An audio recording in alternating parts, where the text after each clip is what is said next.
പന്തീരാങ്കാവ് ഗാർഹിക പീഡന കേസ് ഒത്തുതീർപ്പായെന്ന് പരാതിക്കാരിയായ യുവതി ഹൈക്കോടതിയിൽ. ബന്ധുക്കളുടെ സമ്മർദ്ദത്താലാണ് ശാരീരിക ആക്രമണം നേരിട്ടെന്ന് മൊഴി നൽകിയത്. ഭാര്യയുമായുള്ള തെറ്റിദ്ധാരണ പരിഹരിച്ച് ഒരുമിച്ച് ജീവിക്കാൻ തീരുമാനിച്ചെന്ന് പ്രതി രാഹുലും കോടതിയെ അറിയിച്ചു.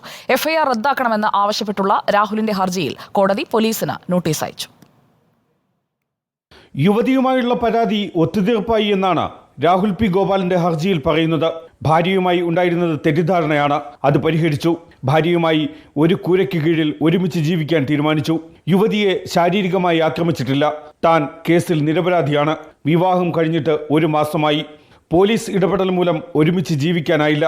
സ്വകാര്യ സ്വഭാവമുള്ളതാണ് യുവതിയുമായുള്ള തർക്കം. കേസും അന്വേഷണവും തുടരുന്നത് അനീതിയും നീതിന്യായ വ്യവസ്ഥയുടെ സമയം നഷ്ടപ്പെടുത്തുന്നതുമാണ് എന്നാണ് രാഹുൽ പി ഗോപാലിന്റെ ഹർജിയിലെ വാദം. ഈ സാഹചര്യത്തിൽ എഫ്ഐആറും അന്വേഷണവും റദ്ദാക്കണമെന്നാണ് ഹർജിയിലെ ആവശ്യം.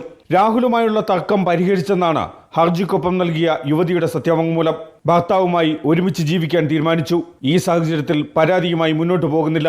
ശാരീരിക ആക്രമണം ഏറ്റെന്ന് മൊഴി നൽകേണ്ടി വന്നത് ബന്ധുക്കളുടെ അധികാര സ്വാധീനം മൂലമാണെന്നുമാണ് യുവതിയുടെ സത്യവാങ്മൂലം.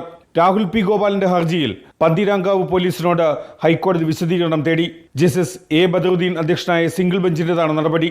ഹർജി ഹൈക്കോടതി അടുത്തയാഴ്ച വീണ്ടും പരിഗണിക്കും. റിപ്പോർട്ടർ, കൊച്ചി.